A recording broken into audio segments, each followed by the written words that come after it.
The idea for the statue was first conceived in 1865 by French thinker Édouard de Laboulaye. Laboulaye proposed a grand monument to celebrate America's centennial and its recent abolition of slavery.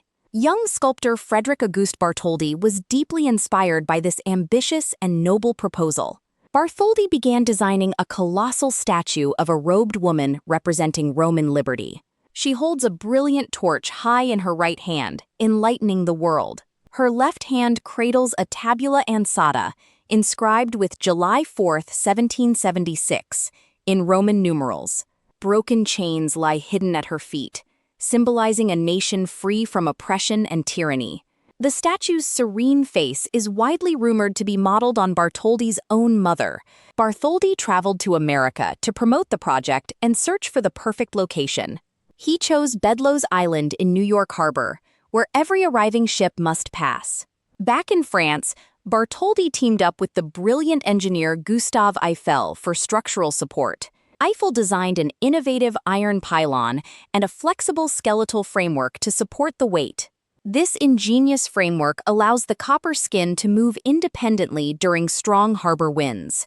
Construction officially began in Paris, within a massive, bustling workshop filled with skilled craftsmen. Artisans used the repousse technique, hammering thin copper sheets over carefully carved wooden molds.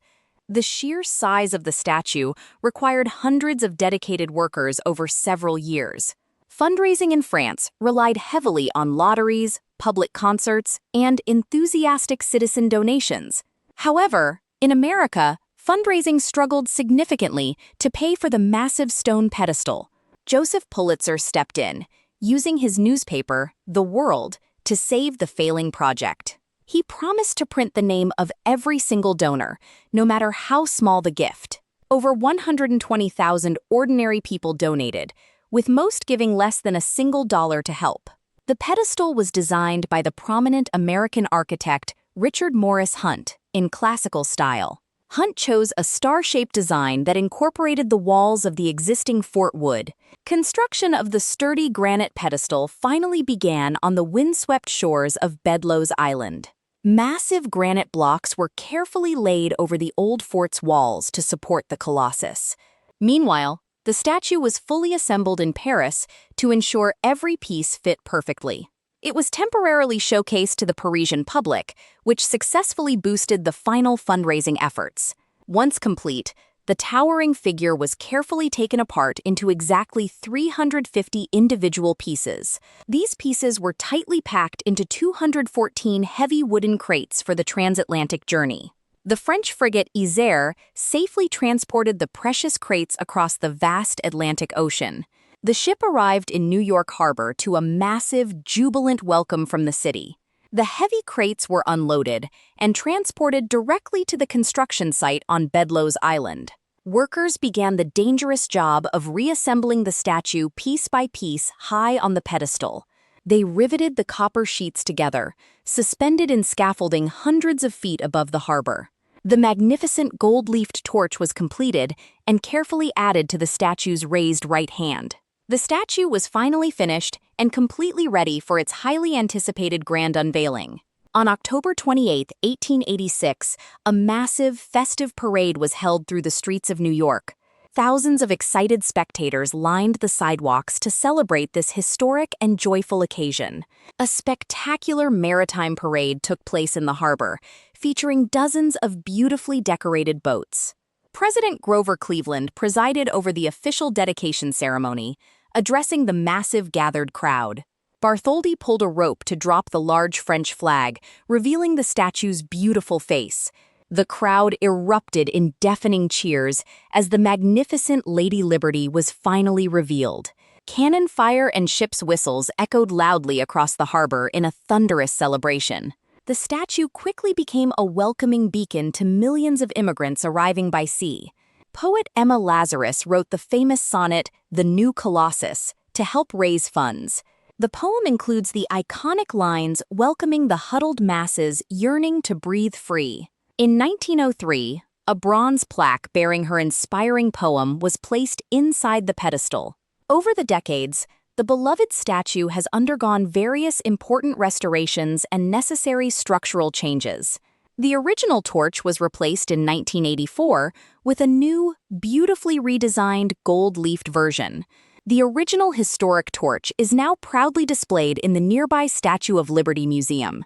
This modern museum shares the fascinating, complex history and construction of the incredible monument. The statue's bright copper skin naturally oxidized over time, turning it a beautiful pale green. This natural patina actually protects the underlying copper metal from further weathering and corrosion.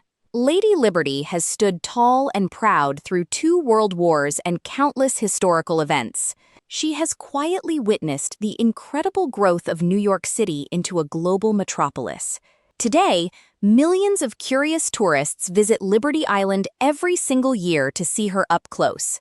Dedicated visitors can climb the steep spiral stairs to the crown for a breathtaking view. However, public access to the torch has been closed since a sabotage explosion in 1916. The Black Tom explosion severely damaged the statue's arm and destroyed several nearby buildings. Security was permanently tightened, but the statue remained a powerful, enduring symbol of hope. After the tragic September 11th attacks, Liberty Island was temporarily closed for public safety. It eventually reopened with highly enhanced security measures to protect the beloved national monument. In 1984, the Statue of Liberty was officially designated as a prestigious UNESCO World Heritage Site. The United Nations formally recognizes it as a true masterpiece of the enduring human spirit. It perfectly symbolizes the universal concepts of freedom, democracy, and international friendship between nations. The unique French-American alliance that birthed the statue remains remarkably strong and vibrant today. Countless smaller replicas of the statue exist around the world, including a famous one in Paris. Yet, the original towering figure remains the most recognizable and iconic symbol of the United States. She beautifully represents the enduring promise of opportunity, equality, and liberty for all who arrive. As a generous gift from France, she perfectly embodies the shared democratic values of both nations.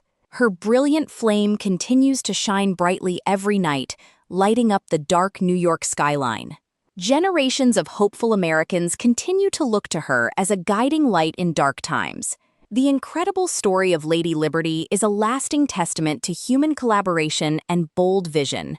From a simple dream in France to a towering reality in America, she stands eternally proud. May she continue to inspire the entire world with her timeless message of freedom forever.